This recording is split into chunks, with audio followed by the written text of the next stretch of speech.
పారిశ్రామిక భూములను ప్రైవేట్ వ్యక్తులకు కట్టబెట్టే కుట్రకు వ్యతిరేకంగా మేడ్చల్ చెక్పోస్ట్లోని పారిశ్రామిక వాడలో బీఆర్ఎస్ పార్టీ నాయకులు ధర్నా నిర్వహించారు.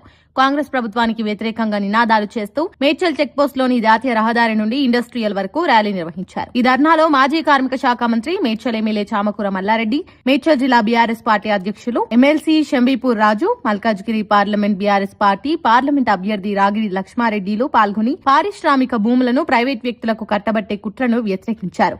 ఈ సందర్భంగా మల్లారెడ్డి మాట్లాడుతూ Hyderabad industrial land transformation policy పేరుతో లక్షలాది మంది కార్మికులను రోడ్డున పడేసే ఆలోచన కాంగ్రెస్ ప్రభుత్వం చేస్తుందన్నారు. పారిశ్రామిక భూములను ప్రైవేట్ వ్యక్తులకు అమ్మితే ఇక్కడి కార్మికులకు 20% ఇవ్వాలని డిమాండ్ చేశారు. కేసీఆర్ ప్రభుత్వ హయాంలో తాను కార్మిక మంత్రిగా ఉన్నప్పుడు మన దేశం నుండి 25 లక్షల మంది ఇక్కడ పనిచేసేవారన్నారు. పాలన చాతకాని కాంగ్రెస్ ప్రభుత్వం వల్ల కార్మికులను రోడ్డున పడేస్తుందన్నారు.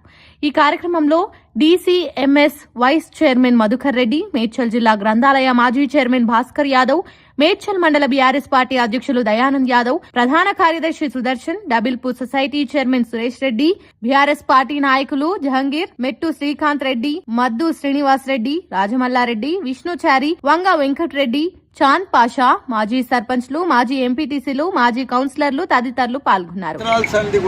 కాంగ్రెస్ ప్రభుత్వం వచ్చేసింది, ఎక్కడ కూడా పరిపాలన లేదు, అభివృద్ధి లేదు. మొత్తం తెలంగాణ రాష్ట్రాన్ని దివాలు తీసే పరిస్థితిలో వాళ్ళు పరిపాలిస్తున్నారు.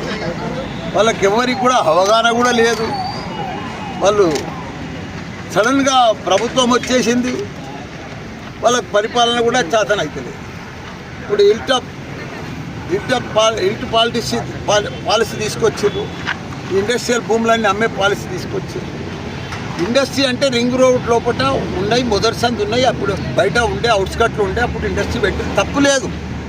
కానీ వాళ్ళని అంతా ఇండస్ట్రీ అంతా ఇప్పుడు బయటికి తీసుకుపోయి వాళ్ళకి మంచిగా ఒక పర్మిషన్ ఇచ్చి అమ్ముకోమని మల్టిపుల్ జోన్ చేసి వాళ్ళకి చేస్తే అక్కడ ఉన్న లక్షలాది మంది కార్మికుల పరిస్థితి ఏంది? వాళ్ళ పిల్లలు చదువుకుంటున్నారు, వాళ్ళకి ఇళ్ళ కిరాయిలు కడుతున్నారు, వాళ్ళు ఇళ్ళ ఇండస్ట్రియల్లో పనిచేస్తున్నారు. ఇప్పుడు మేడ్చల్ 113 ఎకరాలు ఉన్నాయి, పెద్ద ఇండస్ట్రియల్ ఉంది.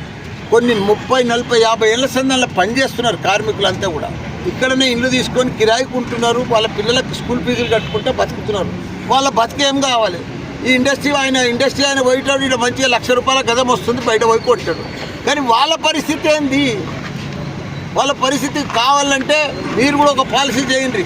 ఇప్పుడు అమ్ముతున్నావు కదా, 20% కార్మికులకు ఇవ్వండి. కార్మికులను మొత్తం రోడ్డు మీద పడుతున్నది. అమ్మిన దాంట్లో 20% కార్మికులకు కూడా పెట్టండి. ఎందుకంటే డబ్బులు వస్తున్నాయి కదా. అప్పుడు ఫ్రీ అలాట్మెంట్ అయిన ల్యాండ్లు ఇవన్నీ కూడా ఇండస్ట్రీ పెట్టమని, ఉపాధి కల్పించమని ఇవన్నీ పెట్టిన ల్యాండ్ ఎవరికేమి ఇవ్వకుండా కార్మికులను మొత్తం లక్షలాది మంది కార్మికులను అంతా రోడ్డు మీద పెట్టినప్పుడు, మా కేసీఆర్ ఉన్నప్పుడు కార్మికులను కడుపులో పెట్టుకొని కాపాడిండు. ఒక 25 లక్షల మంది, నేను కార్యక్రమ మంత్రి ఉన్నప్పుడు 25 లక్షల మంది మన దగ్గర 15-16 రాష్ట్రాలకి వెళ్ళి వచ్చి కార్మికులంతా మన దేశంకి వెళ్ళి అంతా వచ్చి మన తరపు పనిచేస్తారు.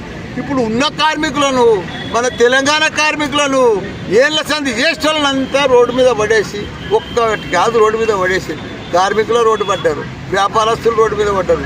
ఎవ్వరికి రియల్ ఎస్టేట్ పుట్టుపడిపోయింది. మొత్తానికి కాంగ్రెస్ వాళ్ళ జేబులు మాత్రం ఫుల్. ఇది నడిచే ప్రభుత్వం కాదు. తప్పకుండా ఇది అంతా రద్దు చేయాలి. ఇంటి పాలసీ, ఇండస్ట్రియల్ అమ్మే భూములన్నీ కూడా 9,200 ఎకరాలు, అది మామూలు విషయం కాదు, లక్షల కోట్లు. ఇదంతా స్కామ్ కింద జరుగుతుంది. కాబట్టి ఇదంతా కూడా మానుకోవాలి, రద్దు చేయాలి. ఇండస్ట్రీ భూములు అమ్మేది కార్మికులంతా కూడా ఏకంగా పెద్ద ఎత్తున ధర్నా చేయాలని కూడా మీ అందరికీ కూడా మనవి.